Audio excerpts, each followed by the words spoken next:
व्रत जी का आगमन।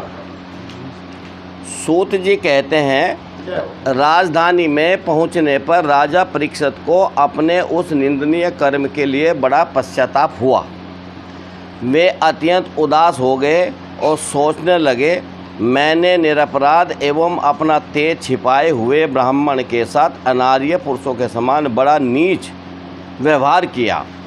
यह बड़े खेद की बात है। अवश्य ही उन महात्माओं के अपमान के फलस्वरूप शीघ्र से शीघ्र मुझ पर घोर विपत्ति आवेगी। मैं भी ऐसा ही चाहता हूँ, क्योंकि उससे मेरे पाप का प्रायश्चित हो जाएगा और फिर कभी मैं ऐसा काम करने का दुस्साहस नहीं करूँगा।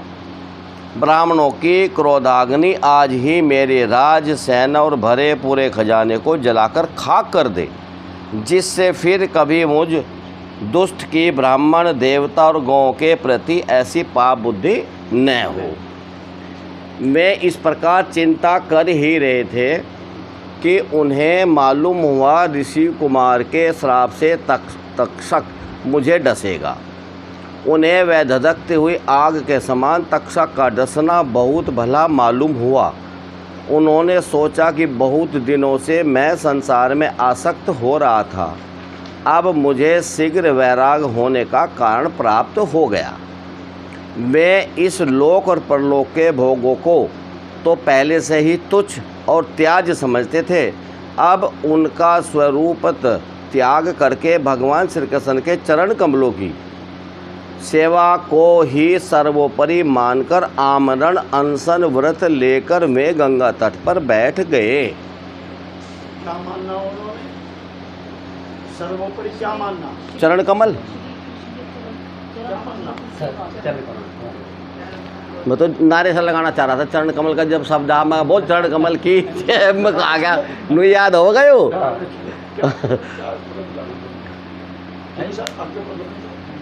तुम अपना कल्याण करो।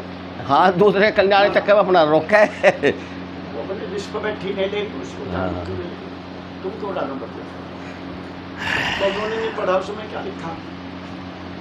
क्या सर्वोपरि मानना परीक्षित ने जीवन में? क्या सर्वोपरि है? चरण कमलों की सेवा। बस ये महत्वपूर्ण बात है। असली बात ये है ये जानकर ही वो अनुसरण कर रहे थे गंगा किनारे के भगवान के चरण कमलों की सेवा ही सर्वोपरि है जीवन में। बस इस बात को हमारा बस बार बार यही आवेगी भागवत में, जब चरण कमलों की आवे तो जय बोलनी चाहिए, बोलनी चाहिए। और भगवान के चरण कमलों की जय। श्री कृष्ण के चरण कमलों की सेवा को ही सर्वोपरि मानकर आमरण अनशन व्रत लेकर मैं गंगा तट पर बैठ गए। गंगा जी का जल भगवान श्री कृष्ण के चरण कमलों का अपराग। बोल चरण कमलों की अच्छा एक बात सुनो, देख लो पांचवे के मूल में भी है, ऐसा नहीं कि ये नहीं मूल में ये तो जरूर है जी। हाँ, मूल में ही है। ये वाला पांचवा आ जाओ, पांचवा श्लोक चल रहा है। अतो विहाय मन सुचे चरण में भरतो। अंगरी। हाँ, अंगरी माने इसमें है कृष्णांगरी। अच्छा, अंगरी माने है चरण। माने चरण। अरे ये नहीं पता था खुद ही। दोदंगरी मूलिये नरा भजन्ति ही नमस्सरा पतन्ति नो भवान। जो अत्रि ऋषि जी की संस्कृत की स्मृति है, उसमें है। अंगरी माने संस्कृत में अंगरी कहते हैं चरण का। दोदंगरी मूलिये नरा भजन्ति ही नमस्सरा। जो नर मान अभिमान को त्याग करके आपके चरण कमलों को भजते हैं, दोदंगरी मूलिये नरा भजन्ति ही नमस्सरा पतन्ति नो भवान। वे भवसागर में नहीं पड़ते। जय जय भगवान के चरण कमल। गंगा जी का जल भगवान श्री कृष्ण के चरण कमलों का वह पराग लेकर प्रभावित होता है। वही जो आय लिया था पहले। केवल गंगा जी कुछ नहीं है, भगवान के चरण कमल है। ये इनकी महत्ता है। तो ये भी चरणों का एक कारण, भगवान के चरणों का ही महत्ता, जो श्रीमती तुलसी की गंध से मिश्रित है। श्रीमती क्यों लिखा जी ने? जो श्रीमती शादीशुदा हैं। अच्छा, भगवान विष्णु से ही ब्याह। हाँ, जो श्रीमती तुलसी की गंध से मिश्रित हैं, यही कारण है। हाँ, चरण कमलों का जो जल गंगा जी आई, हाँ, वो दो इसमें कहीं की गंध मिश्रित है। तुलसी। कहाँ मिली वो जल? वो तुलसा कहाँ मिक्स करी गई? हाँ, कहाँ करी? ब्रह्मलोक में। अरे हाँ भगवान के चरणों में तुलसी चढ़ी रहती है। हाँ, पक्की तो बात जब है। ब्रह्मा जी ने धोए तो तुलसी भी धुई। हाँ, वो चरण कमल पे थी, ब्रह्मा जी ने के पास जल था, उन्होंने जल सा तुलसी धोया। जी की गंध भी, पत्नी की गंध भी साथ है। साथ है। तो इसलिए गंगा जी अति तुलसी जी के गंध से मिश्रित हैं। जो श्रीमती तुलसी की गंध से मिश्रित हैं। यही कारण है कि वे लोकपालों के सहित ऊपर नीचे के समस्त लोकों को पवित्र करती हैं। गंगा जी से चरणों का धोवन है, इसलिए हाँ। चरणामृत है भगवान। कौन ऐसा मरणासन पुरुष होगा जो उनका सेवन न करेगा? यानी भगवान के चरण कमलों का सीधी बात। तुलसा जी तो साथ मिलेंगी। ये जो फिर गंगा जी का मुख में जल डालते हैं हाँ, हाँ, हाँ। तो वो तो उसी भाव से डालते हैं कि भगवान का ये चरण कमल है, तो चरणामृत का लाभ मिल जाता है उसको। लेकिन अगर कोई गंगा जी के जल के बजाय वो साक्षात उस समय भगवान के चरण कमलों का ध्यान कर सकता, वो ज्यादा है, वो मकरंद पान का में रम सकता हो, तो वो तो फिर गंगा परम जी गति। धन हाँ, कहेगी। परम गंगा गति। जी कहेगी, तुम धन हो, तो धन्य है। तुम वहां ध्यान में चले गए जो जहाँ से मैं निकली। भगत का तो होगा वो कल्याण, जो भगत भगवान के चरणों का ध्यान करेगा उसके अंतःकरण में तो संस्कार आवेगा। इस प्रकार गंगा जी के तट पर आमरण अनशन का निश्चय करके उन्होंने समस्त आसक्तियों का परित्याग कर दिया। अच्छा, यदि यहाँ खाली त्याग लिखे तो परित्याग मतलब अच्छा, और विशेष तरह से त्याग कर दिया। समस्त आसक्तियों का परित्याग कर दिया और वे मुनियों का व्रत स्वीकार करके अनन्य भाव से श्री कृष्ण के चरण कमलों का ध्यान करने लगे। बोल चरण कमलों की जय। करने लगे ध्यान चरण कमलों। हाँ, सुखदेव जी आवे ना आवे, ये तो हमारे लिए है, ये तो भागवत इसलिए आई कि चरण कमलों का महात्मा बता दिया। नहीं तो ये तो अपना बैठ गए थे, कोई प्रॉब्लम। उसका काम तो होना ही था। उस समय त्रिलोकी को पवित्र करने वाले बड़े बड़े महानुभाव ऋषि मुनि अपने शिष्यों के साथ वहाँ पधारे। संत जन प्राय तीर्थ यात्रा के बहाने स्वयं उन तीर्थ स्थानों को ही पवित्र करते हैं। उस समय वहाँ पर अत्रि, वशिष्ठ, चमन, सरद्वान, अरेस्ट नेमी, भृगु, अंगिरा, पराशर, विश्वामित्र, परशुराम, उत्थ, इंद्र प्रमथ, इदमवा, मेधातिथि, देवल, अरिस्टेन, भारद्वाज, गौतम, पिपलाद, मैत्रेय, औरवे, कवस, अगस्त, भगवान व्यास, नारद तथा इनके अतिरिक्त और भी कई श्रेष्ठ ऋषि, देव ऋषि तथा अरुणा आदि राजऋषियों का शुभागमन हुआ। ये अरुणादि कौन हुए जी? ये कोई ब्रह्मर्षि हैं। हाँ, ब्रह्म ऋषि हो गए, देव ऋषि हो गए, अरुणादि। अरुणादि राजर्षियों का भी। अच्छा, ये वे हैं जो राजा हैं, जनक जी के जैसे। हाँ हाँ, तो राजर्षि भी आए। अरुण जी कोई अरुणादि राज ऋषियों का शुभागम हुआ। सारे ही कुछ आइए, अरुणादि भी अग्नि से संबंधित कुछ हो कभी। तो अरुण जी जो हैं ये भगवान सूरज के साथ। हाँ, वही भगवान का रस चलाते हाँ हैं। हाँ, अरुण जी वो है ज्ञान वाले कोई है। ये भी आ गया, छुट्टी लेके सूरज जी भी चला होगा। इस प्रकार विभिन्न गोत्रों के मुख्य ऋषियों को एकत्र देखकर राजा ने सबका यथा योग्य सत्कार किया और उनके चरण भगवान के चरण कमलों से चुके अतिथि आ गए। इतने महात्मा लोग आए तो उन्होंने उनका सत्कार किया और उनके चरणों पर सिर रखकर वंदना की। उनके भी चरणों पर ही है। हाँ, मतलब भगवान के भक्तों की भी चरण यही है। जब सब लोग आराम से अपने अपने आसनों पर बैठ गए तब महाराज परीक्षित ने उन्हें फिर से प्रणाम किया और उनके सामने खड़े होकर शुद्ध हृदय से अंजलि बांधकर मैं जो कुछ कहना चाहते थे उसे सुनाने लगे। परीक्षित जी बोल लेंगे अब। राजा परीक्षित ने कहा, अहो समस्त राजाओं में हम धन्य हैं, धन्यतम हैं, क्योंकि अपने शील स्वभाव के कारण हम आप महापुरुषों के कृपा पात्र बन गए हैं। हम सब राजाओं में हम धन्य हैं, धन्य में भी धर्म है। हाँ, इतने महर्षि आए सब, हाँ, इसके आ रहे सारे दुनिया भरे ऋषि ब्रह्म धन हो गया। धन हो गए, जितने लोगों ने दर्शन दे दिए। इस राजा के घर आ रहे हैं, बोले ऐसे हो जाते हैं। ना ना, ये तो एक बार को भगवान विष्णु के यहाँ पे जाने में कितनी देर लगावेंगे। सारे जा सकते हैं। ये तो धन मान रहे धन हैं। है। राजवंश के लोग प्राय निंदित कर्म करने के कारण ब्राह्मणों के चरण धोवन से दूर पड़ जाते हैं।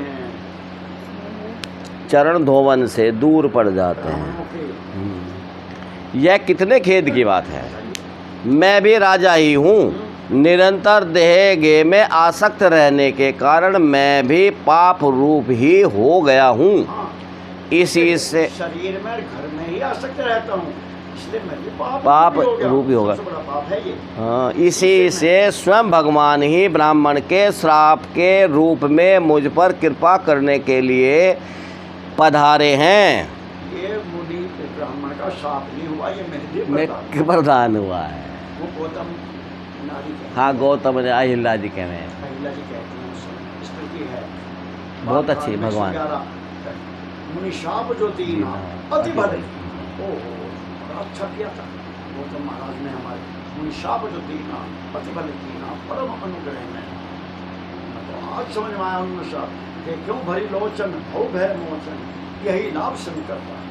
और ये आज मुझको इन नेत्रों से भगवान राम जी का दर्शन हो रहा। इस लाभ को तो शंकर जी समझ सकते हैं बच्चों। बिल्कुल। तो अच्छा उन्होंने शाप दिया था। अगर मुनि शाप ना देते तो राम जी क्यों आते? तुम मुझको चरणों की रज मिलती आज उनके, बस मैं तो ना रहती ऐसे। हाँ, गौतम नारी थी, बस गौतम नारी में थी, सुंदरता के अहंकार में रहती शाप के कारण ही कल्याण है। तो इसलिए शाप मिलता है किसी को ब्राह्मणों का, ऋषि मुनियों का, तो वो वरदान है। वरदान है। हमारे गुरु जी कहा करते थे, वैसे ये व्यवहार की भी बात है, ब्राह्मणों के साथ कभी व्यवहार नहीं करना चाहिए। सही बात है ये। इनको तो जो लेना देना सेवा करो, बस उसका कैंसर व्यवहार मत करो। और जाति वालों से व्यवहार करो, इनसे व्यवहार करने पर महाराज सुना बहुत।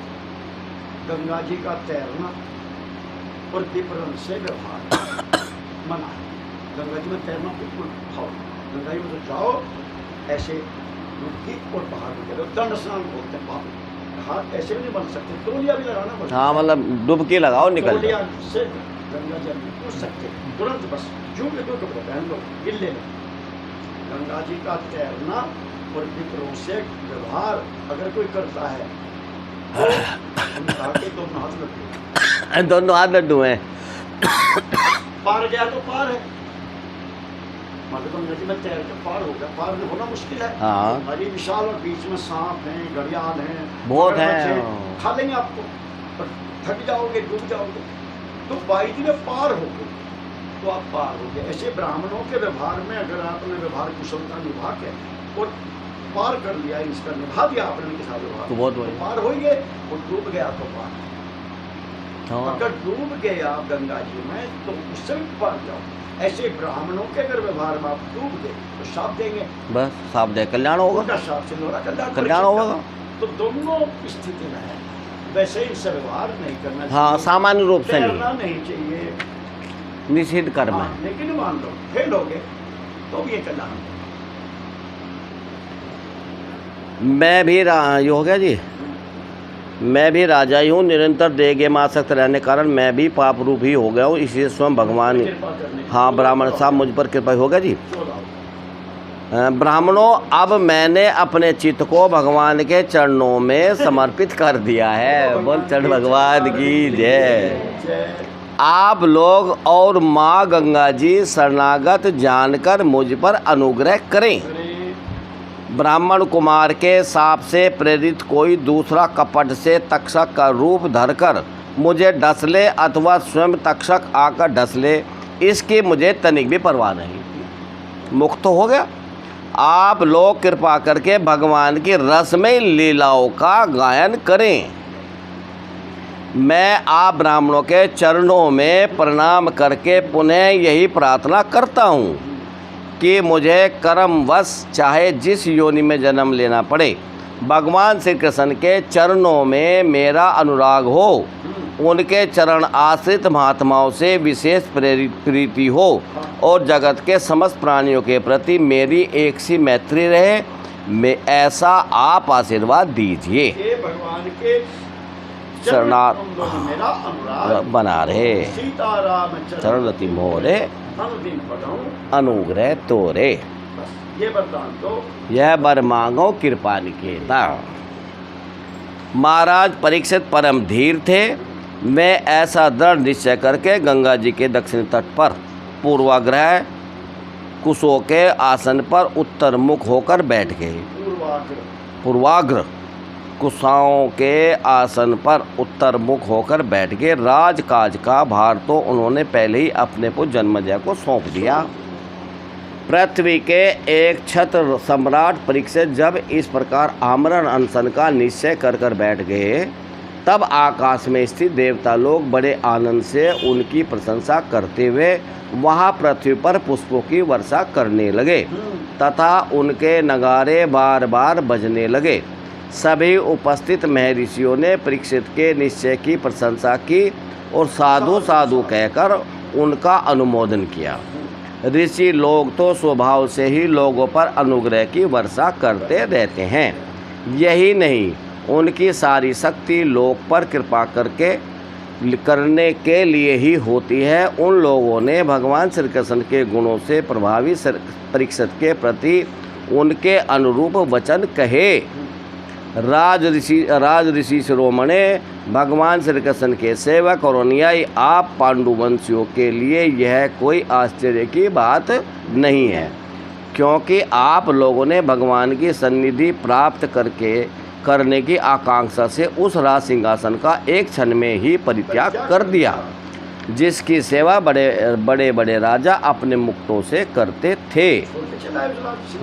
हम सब तब तक यहीं रहेंगे जब तक ये भगवान के परम भक्त परीक्षित अपने नश्वर शरीर को छोड़कर माया दोष एवं शोक से रहित भगवत धाम में नहीं चले जाते। 7वें दिन तक शक आकर आपको नहीं डसता और आप भगवान के धाम में नहीं जा रहे हैं। हम सब भी सबके सब साथ आपके पास हम केवल आपकी सदगति देखने आए। जो सौभाग्य हमें तो प्राप्त नहीं होना। ठीक बात। फिर घर में चले जाएंगे मैं। हाँ, वापस देंगे में रहेंगे। हाँ, लेकिन आप तो हमारे सामने जाओगे तो हम ये देखेंगे अद्भुत दृश्य। हम तो केवल आपका देखने आए हैं जलवा। ये जो सारे ऋषि मुनियों के जो नाम लिखे इसमें, हाँ, ये मतलब ये अब भी जिंदा है, ये अमर है, ये सारे ऋषि मुनि जिनके नाम लिखे गए हैं ये जिंदा है। हाँ, ज्यादातर तो इनमें अमर ही हैं, अभी भी हैं, सब अभी भी हैं। सारे ही हैं ये तो, सारे ही हैं। तो वशिष्ठ, अत्रि, भृगु, अंगिरा, पराशर, विश्व सब है। सारे परशुराम जी, विश्वामित्र जी, पराशर जी, ये तो सब सतलोक निवासी हैं। सब हैं ये तो अभी भी। और ये रहते कहाँ होंगे? सब ये सतलोक में रहते हैं, दिव्य लोकों में। इनके शरीर हमारे जैसे मिट्टी, जल, पानी और पंचमहाभूत के नहीं है। ये दिव्य शरीर है इनके, मतलब ज्ञान दिव्य शरीर है। ज्ञान और आनंद के बने हुए दिव्य आत्माएं हैं, दिव्य शरीर हैं भगवान के। इनकी गति भी ये चाहे जब चाहे जहाँ जा सकते हैं, तो ये आकाश मार्ग से कहीं भी आ जा सकते हैं। ऐसे दिव्य शरीर है। बहुत सारे महात्मा और भी अब ऐसे हैं संसार में, हम समय रहते हैं कि वो जब चाहें अपने दिव्य शरीर से कहीं पे कहीं आ जा सकते हैं और वहाँ बैठ सकते हैं। वे सबको दिखाई नहीं देंगे, कुछ को दिख जाते हैं जिनको दृष्टि होती है, जिनकी दिव्य दृष्टि दिखना चाहते हैं। हो सकते हैं। जैसे हनुमान जी हर कथा में आते हैं तो दिखते तो सबको नहीं, सबको नहीं है, होते हैं। इनके शरीर स्पेशल शरीर है, समझो जैसे एलियन हो, एलियन की स्पेशल शरीर हो ना, नमूने के तौर पर, तो ये उनसे भी स्पेशल। ये सब जहाँ भी कथा सत्संग होता है ये सब जानते हैं। सनकादि, सुखदेव जी भी ऐसे घूमते हैं लोग सब। क्या पता यहाँ भी कितने ऋषि बैठे हैं। सनकादि ऋषियों के ये वचन बड़े ही मधुर, गंभीर, सत्य और समता से युक्त थे। उन्हें सुनकर राजा परीक्षित ने उन योग युक्त मुनियों का अभिनंदन किया और भगवान के मनोवर चरित सुनने की इच्छा से ऋषियों से प्रार्थना की। महात्माओं, आप सभी सब ओर से यहाँ पधारे हैं। उनसे श्लोक मैं आ गया 23वें पे, 22 पूरा हो गया जी, अच्छा 23 पे आ गया जी। ठीक है, बात देखो यहाँ ठीक आ गई बात। महात्माओं, आसत लोग में हैं जी सब। महात्माओं, आप सभी सब ओर से यहाँ पधारे हैं। आप सतलोक में, हाँ वही देखो, सतलोक में रहते हैं, हाँ। रहने वाले मूर्तिमान वेदों के समान हैं। सतलोक माने ब्रह्मा जी का लोग। तो वहाँ जैसे वेद रहते हैं साक्षात ब्रह्मा जी के लोग, तो ऐसे ही ऋषि मुनि सब जब वहीं रहते हैं, सतलोक। ब्रह्मा जी के लोक में ये सब सतलोक निवासी हैं। रहते हैं। और वहाँ पे दिव्य लोक में रहते हैं। ज्ञान के शरीर बनते हैं, तो ज्ञान से रहते हैं। आप लोगों का दूसरों पर अनुग्रह करने के अतिरिक्त जो आपका सहज स्वभाव ही है, इस लोक या परलोक में और कोई स्वार्थ नहीं है। विप्रवरों, आप लोगों पर पूर्ण विश्वास करके मैं अपने कर्तव्य के संबंध में यह पूछने योग्य प्रश्न करता हूँ। आप सभी विद्वान परस्पर विचार करके बतलाइए कि सबके लिए सब अवस्थाओं में और विशेष करके थोड़े ही समय में मरने वाले पुरुषों के लिए अंतःकरण और शरीर से करने योग्य विशुद्ध कर्म कौन सा है। ये सबके लिए प्रश्न है जी। ऐसा नहीं बात क्या पूछा इन्होंने? ये 24वां है वह। हाँ जी। विप्रवरों, हाँ, आप लोगों पर, ये परीक्षित, ये प्रश्न है परीक्षित जी। हाँ जी, सबसे पूछा जितने थे वहाँ पे सैकड़ों आए थे। आप लोगों पर पूर्ण विश्वास करके मैं अपने कर्तव्य के संबंध में यह पूछने योग्य प्रश्न करता हूँ यह प्रश्न आपसे करता हूँ कि इस समय कि मुझको अपना कर्तव्य जानना है कि अब मैं 7 दिन में मरूंगा। हाँ तो अब मेरा क्या करना, अब मुझको क्या करना चाहिए। ड्यूटी धर्म फर्ज। हाँ। तो मुझ में ये इसलिए बताइए अब मुझको ऐसी स्थिति में क्या करना चाहिए। ये हम सबका भी सवाल है, क्योंकि हम भी सब 7 दिन के अंदर ही नहीं मरेंगे। किसी को 8वां नहीं मिलने का, ये 7 दिन मिलेंगे। जो कर्तव्य ये पूछ रहे वही हमें पूछना चाहिए कि हमें क्या करना चाहिए। अगर कोई मरने जा रहा हो, मरने वाले का क्या। देखो दो देव जी जब आएंगे ना, वही बताओ, उनसे भी एक प्रश्न है। इस सब के लिए सब अवस्थाओं में और विशेष करके थोड़े समय में जो मरने वाले हैं, देखो ये सबके लिए कहा है, सबके लिए सब अवस्थाओं में। मान लो वो मरे ना मरे, 7 दिन में ना मरे, 70 वर्ष, तो उसको क्या करना चाहिए। और प्रश्न विशेष करके थोड़े ही समय मरने वाले पुरुषों के लिए, जिसकी आयु थोड़ी रहेगी जैसे हमारी रहेगी, तो उनको क्या करना चाहिए। जिनको ये लगो अभी तो 100 साल और नहीं मरते, वो बात उनके लिए भी यही प्रश्न है। और जिन्हें लगा थोड़ी आयु है तो उनके लिए ये प्रश्न है कि उनको इस शरीर से करने योग्य विशुद्ध कर्म कर कौन सा है। इसका नीचे विशेष लिखा। हाँ जी, वो पढ़ दू जी। हाँ। इस जगह राजा ने ब्राह्मणों से 2 प्रश्न किए हैं। ध्यान लो। पहला प्रश्न यह है कि जीव को सदा सर्वदा क्या करना चाहिए। जन्नत सबके लिए है। हाँ। और दूसरा यह है कि जो थोड़े ही समय में मरने वाले हैं उनका क्या कर्तव्य है। जय हो। ये ही 2 प्रश्न उन्होंने सुखदेव जी से भी किए तथा क्रम से इन्हीं दोनों प्रश्नों का उत्तर द्वितीय स्कंद से लेकर 12 पर्यंत सुखदेव जी ने दिया। सुखदेव जी ने भी 2 प्रश्नों का उत्तर दिया। एक हमारे लिए, ये जो कभी नहीं मरने के, जैसे हम अमर हैं सारे मरने के, तो उन्हें क्या करना चाहिए, सदा हमेशा रोजाना। और जो मरने वाले हैं उन्हें क्या, किसी को लगता मैं तो मरूंगा, तो उसे क्या करना चाहिए। और जिसे लगता मैं तो मरना नहीं, तो ठीक है, तू यो करना। उत्तर एक ही आएगा दोनों का, दोनों को एक ही काम, एक ही कर्तव्य आएगा। सीधी बात है। ग्रह नक्षत्र और तारों से घिरे हुए चंद्रमा के समान ब्रह्म ऋषि, देव ऋषि और राज ऋषियों के समूह से आवृत सुखदेव जी अत्यंत शोभायमान हुए। उसी समय पृथ्वी पर स्वेच्छा से, ये तो नहीं आ भी 24 के नीचे हैं। अच्छा बाबू छोड़ आप। अच्छा मैं इंगे जा ले। उसी समय पृथ्वी पर स्वेच्छा से विचरण करते हुए किसी की कोई अपेक्षा न रखने वाले व्यास नंदन भगवान सुखदेव जी महाराज वहाँ प्रकट हो गए। सुखदेव जी भगवान की जय हो। प्रकट हो गए। आगे न अचानक, ये भी शरीर स्पेशल है। भगवान सुखदेव जी महाराज वहाँ प्रकट हो गए। वे वर्ण अथवा आश्रम के बाह्य चिन्हों से रहित रहित थे एवं आत्मानुभूति में संतुष्ट थे। भूति में संतुष्ट थे। बच्चों और स्त्रियों से उन्हें घेर रखा था। उनका वेश अवधूत का था। नग्न थे बिल्कुल, लंगोटी नहीं थी, कोई कपड़े नहीं थे, कोई भगवा कपड़ा नहीं था, कुछ भी नहीं था, पागलों की तरह थे। और बच्चे और स्त्रियां उनके ऊपर ईंट पत्थर गोबर कर फेंकते हुए कि पागल जा रहा है। 16 साल का लड़का है, नंगा जा रहा, धड़ंग बाल बिखरे हुए हैं और ऐसे जा रहा है जैसे पागल। तो सब उनके पीछे पागल पागल गए थे, उनको सताते हुए आगे सुखदेव जी वहाँ प्रकट हो गए। इन्होंने मुझे 12 साल में जन्म लिया था। 12 साल पेट में रहे थे माँ के। अच्छा। डर के मारे बाहर नहीं निकले थे कि बाहर संसार की माया फिर घेर लेगी। तो मैं तो बस इससे तो अच्छा अंदर ही सुरक्षित हूँ, बाहर आऊँगा तो फिर दुनिया, फिर यहाँ पे फिर काम क्रोध लोभ राग द्वेष, दुनिया मिलेगी, मरना जीना बिछड़ना, यहाँ जाओ वहाँ जाओ, ये हो जाओ। तो ये 12 साल तक पेट में रहे थे। अच्छा राम जी, यहाँ एक प्रश्न है अपना। तो हमने भी अब सुन तो रहे बात बहुत दिन से, पर ऐसा तो स्थान माँ का पेट भी देख, वहाँ भगवान की माया ना हो।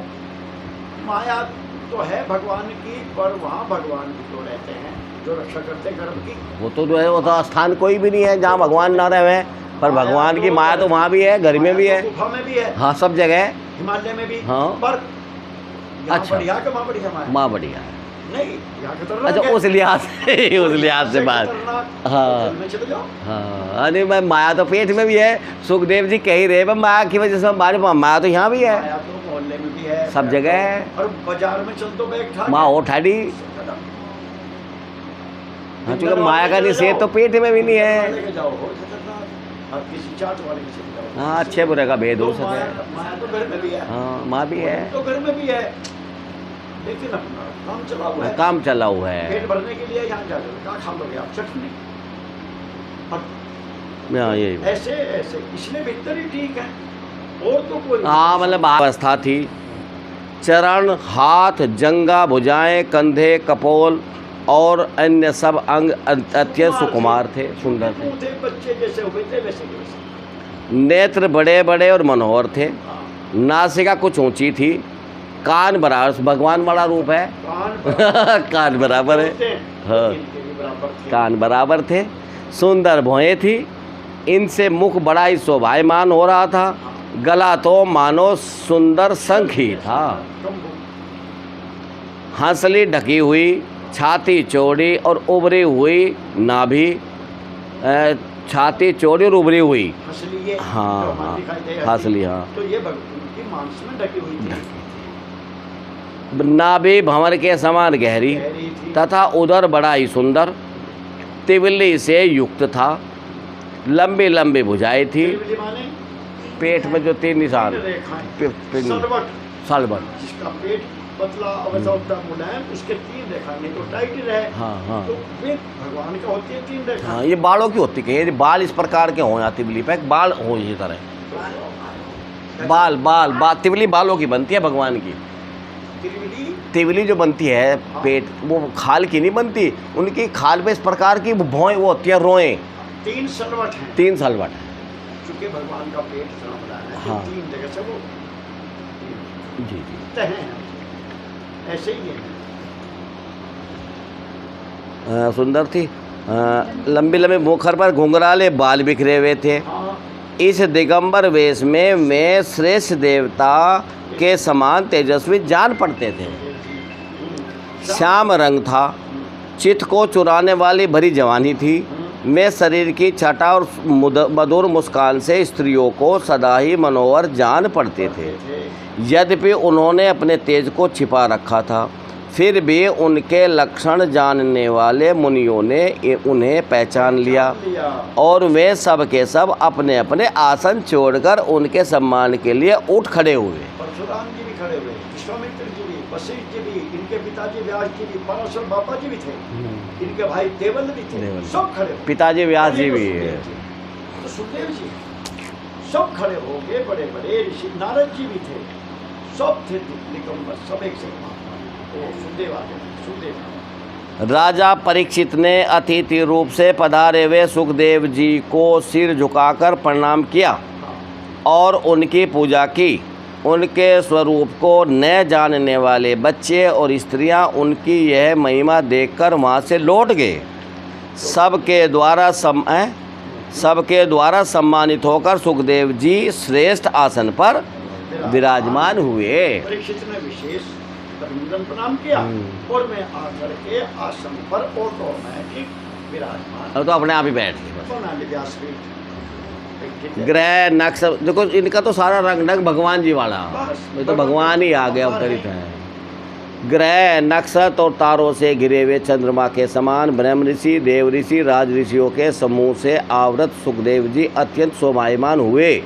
वास के समान ब्रह्म ऋषि बैठे, देवर्षि बैठे, राज ऋषि बैठे, सब उनके समूह से आवर्त श्री सुखदेव जी अत्यंत शोभायमान हुए।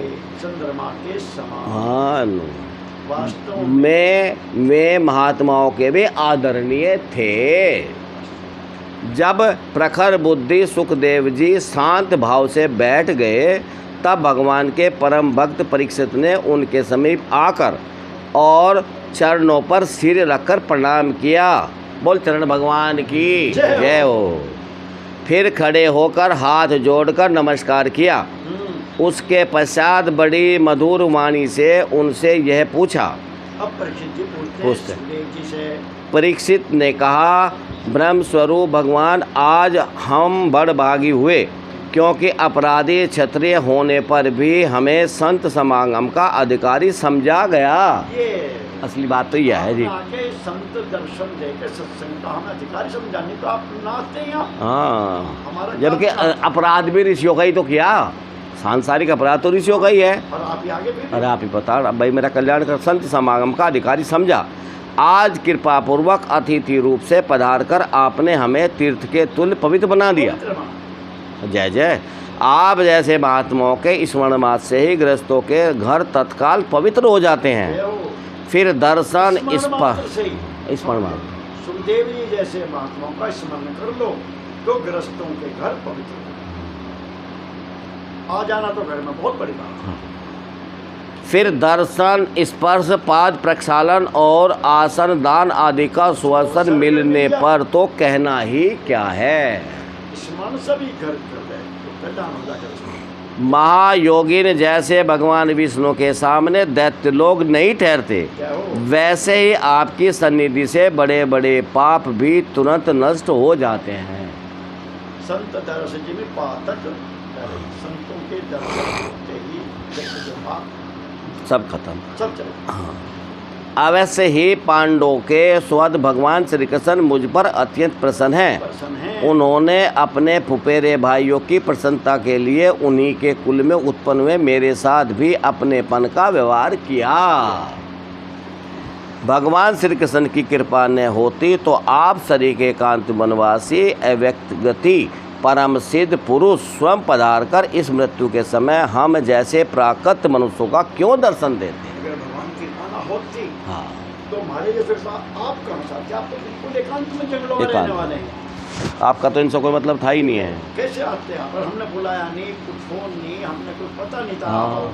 तो कृपा ही तो है भगवान की, बिनु हरि कृपा मिले नहीं संता भरोसे हनुमंता। बिनु हरि कृपा बिनु सत्संग विवेक न होई और राम कृपा बिन हरिओम। आप योगियों के परम गुरु हैं, जय हो। इसलिए मैं आपसे परम सिद्धि के स्वरूप और साधन के संबंध में प्रश्न कर रहा हूँ। जो पुरुष सर्वदा मरणासन है उसको क्या करना चाहिए। ये प्रश्न नंबर 1 देखो, मूल में पढ़ लो। हाँ। पुरुषस्य है यत कार्यम प्रियमाणाय सब।